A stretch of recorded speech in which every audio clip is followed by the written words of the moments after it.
Lesson 11.7 is going to be talking about expanding binomials to powers. Before we go on to that, we're going to review Pascal's triangle. Now, we talked about Pascal's triangle when we were looking at combinations and permutations, more specifically combinations, but technically Pascal's triangle is also a sequence. Remember, it starts with 1 and then has 1 and 1 on either side.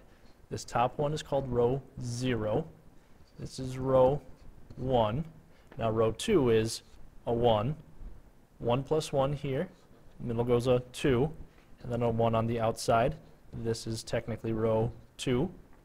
Then on the outside again we have another 1, 1 and 2, so in between that is a 3. In between again this 2 and this 1 is a 3, and then a 1 on the outside. That's our row 3. And row 4 has a 1 out here.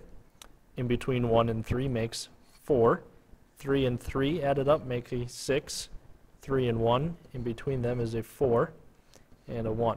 Technically we could say that there are zeros outside here as well, and that's why right here we have our 0 and 1 make 1. But we don't necessarily need to put in all those zeros. We just know that we start off with those 1s. So Pascal's triangle can be expanded even further into a much larger sequence, which should be in your note packet there, but we're going to move on. So now that we've gone over Pascal's triangle, let's look at what if we needed to expand these binomials to certain powers. Now in the lower powers we know how to do that just by distribution or foiling. So if we wanted to expand our x plus y squared, well, we would write it out as x plus y times x plus y, and again we would just kind of FOIL, so x to x, x to y to x, and y to y, and that would give us something like this, our x squared plus xy plus xy plus y squared. And when we combine those all together, it would give us our x squared plus 2xy plus y squared. We can use that in our next one. If we're looking to expand x plus y to the third power, well, it would look something like this. We would have 3 different x plus y's all being multiplied. But if we just looked at these 2, we know that these 2 are going to be the same as this one here. So we can just kind of quickly say right away that we're using what we had before, this x squared plus 2xy plus y squared times our x plus y. But now we need to distribute everything across. So x squared to x, x squared to y, 2xy to x, 2xy to y, and then y squared to x and y squared to y. So there are going to be 6 different things coming here. It would look something like this. We would have x cubed plus x squared y plus 2xy plus 2xy squared, or 2x squared y plus 2xy squared, plus x y squared plus y cubed. So there's a lot of different terms going on there. Like I said, there are technically 6 different ones, but we can combine a couple of them. We can combine our x squared y's together, and we can combine our x y squareds together. So there should be 3 of each of those. So it would look something like this. Now, instead of going on and continuing to do more, notice how in front of each of these are coefficients. There's a 1 here, 2 here, and a 1 here.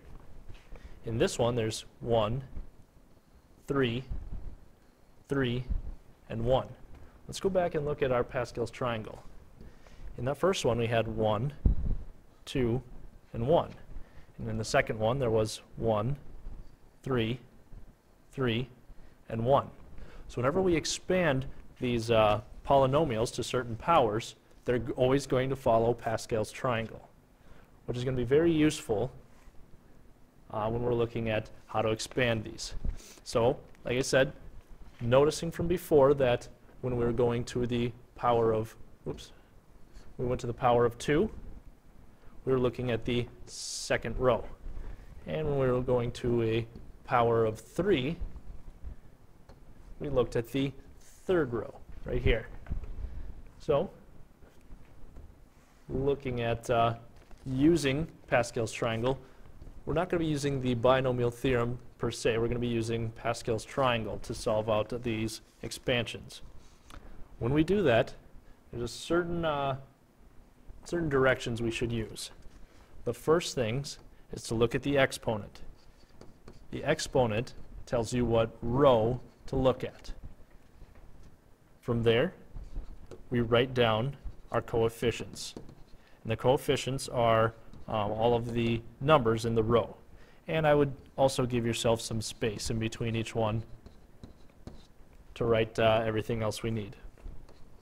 The third step is to look at what's in between them. So here's our term plus, or here's our terms minus each other.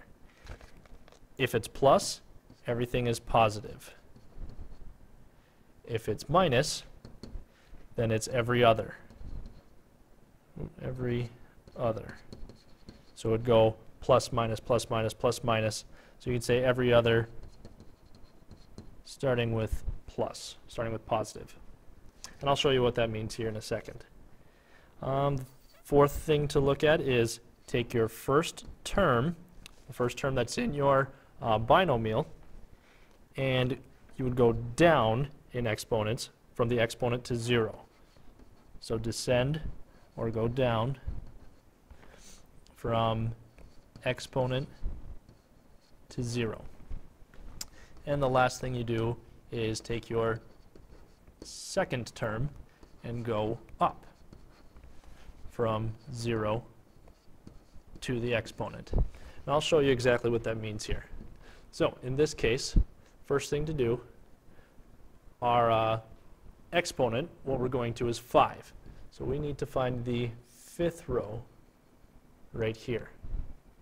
Now that we know our row that we're looking at, we can write down our coefficients. So I'll leave it right there. So we know our coefficients are 1, 5, 10, 10, 5, and 1. So I'd write down 1, 5, 10, 10, 5, and 1, leaving a little bit of space in between each one.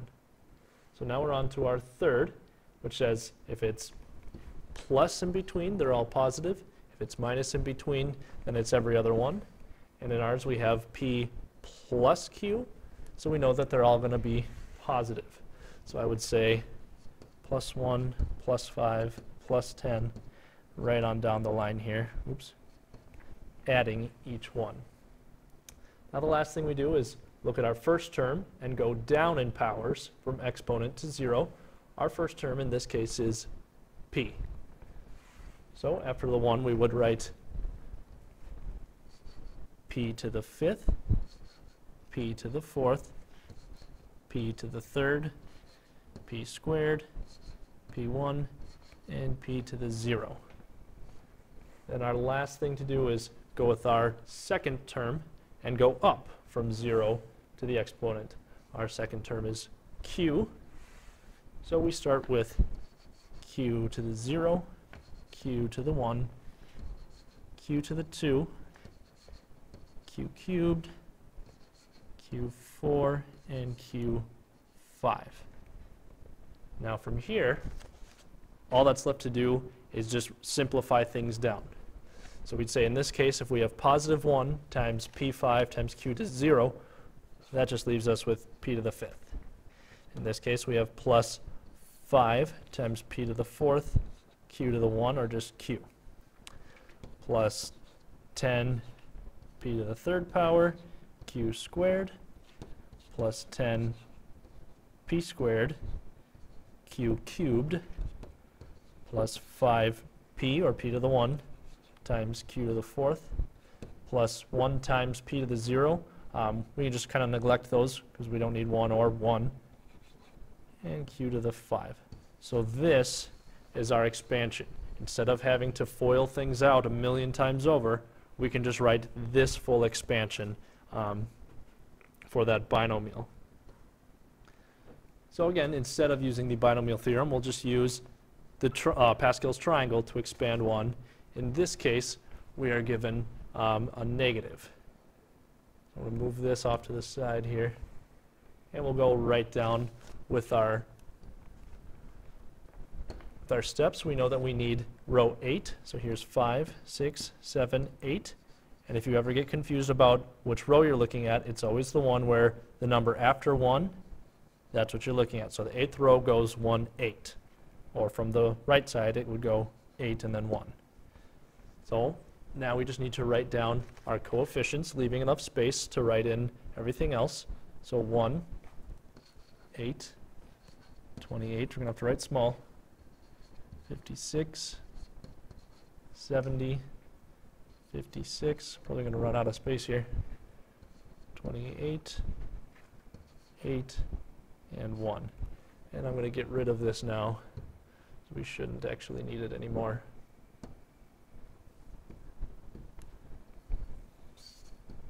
Okay, so we know our coefficients.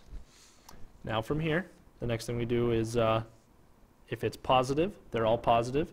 If it's negative, we go every other. It is in fact negative, so we need to go plus, minus, all the way down.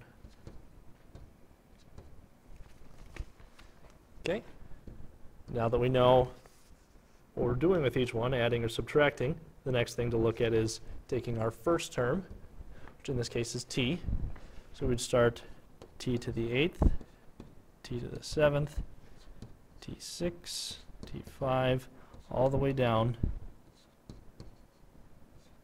t2, t1, to t to the 0th.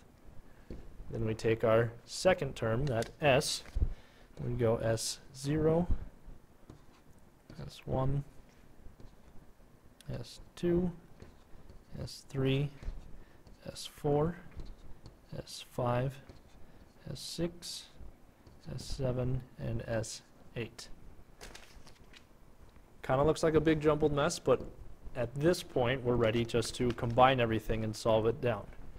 So if we're looking at our first term, this is our first term or first part of our expanded binomial. It's just going to be t to the 8 minus 8 times t as, or 8 times t to the 7 s plus 28 t to the 6 s squared minus 56 t to the 5 s to the 3rd plus 70 t to the 4 s to the 4 minus 56 t to the 3rd s to the 5th plus 28 t squared s to the 6th minus 8 t s to the 7th and plus s to the 8th.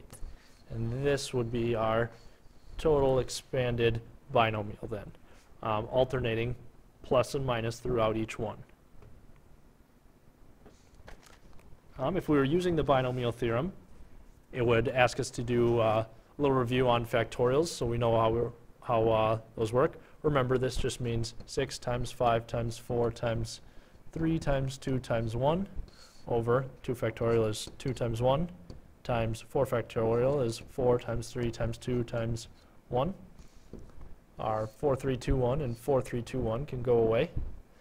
We'll take 2 out of our 6 and we're just left with 3. So 3 times 5 is 15 over 1, which just becomes 15. That's how factorials work. Nice little review there.